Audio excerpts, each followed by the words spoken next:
Commencer, nous allons effectuer quelques rappels sur la notation complexe utilisée lorsqu'on déconstitue un régime sinusoïdal afin de simplifier les calculs. Alors, tous les systèmes que nous allons étudier seront des systèmes linéaires, ça veut dire qu'ils seront composés de dipôles tels que des inductances, des capacités, des résistances, mises en parallèle ou en série, et ils formeront des dipôles, c'est-à-dire qu'il y aura deux pôles à cet ensemble de composants que je représente ici par un rectangle.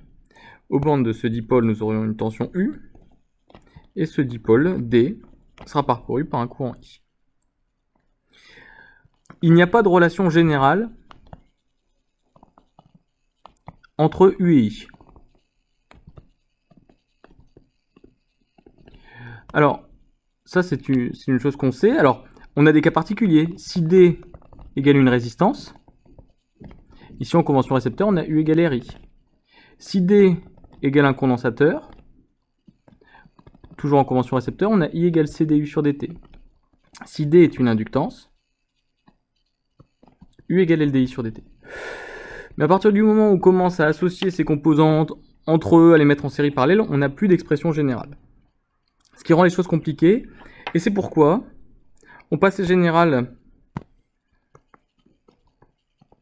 dans le domaine complexe. Alors, concernant le composant, on le dessine toujours par un rectangle. Il a une tension U complexe et un courant I complexe. Et ce composant, D, possède ce qu'on appelle une impédance complexe. Et on peut montrer que pour tout composant linéaire, il y a la relation entre U et I complexe, qui est une relation de proportionnalité avec Z, qui est complexe, et Z est l'impédance du composant. On a des cas particuliers d'impédance. Pour une résistance, Z égale la valeur de la résistance. Pour une inductance, Z est égal à JL oméga. Et pour une capacité, Z égale 1 sur J oméga.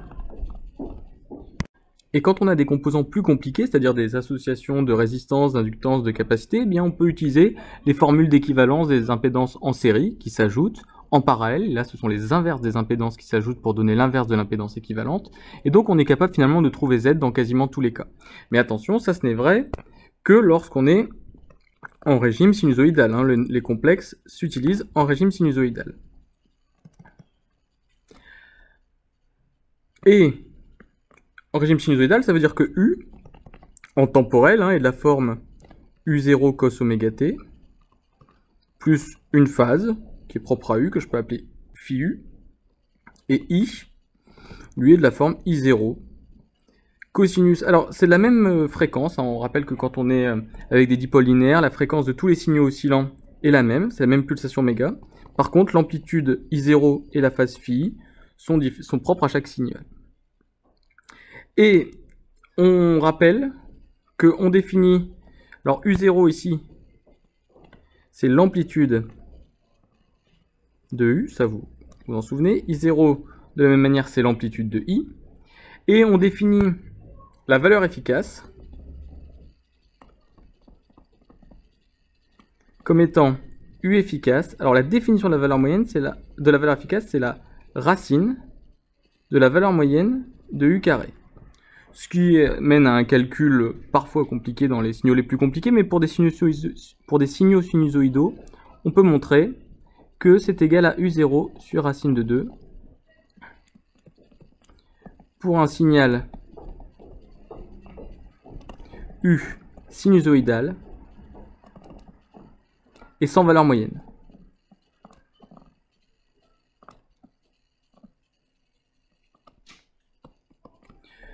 Donc de la même manière, ici, I efficace égale I0 sur racine de 2.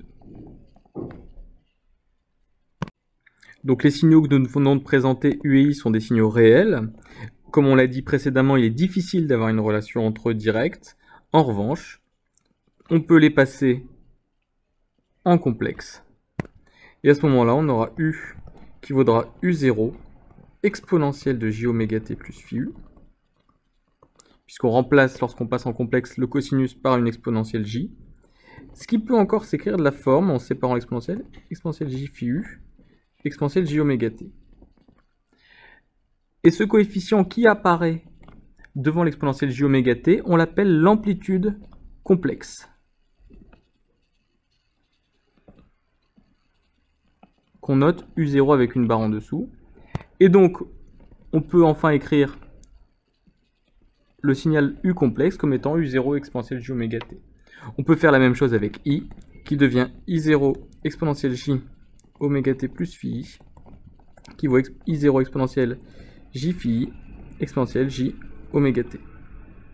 Ce qu'on peut encore écrire, I égale I0 complexe exponentielle j oméga t, en appelant I0 complexe l'amplitude complexe de I, qui est cette valeur.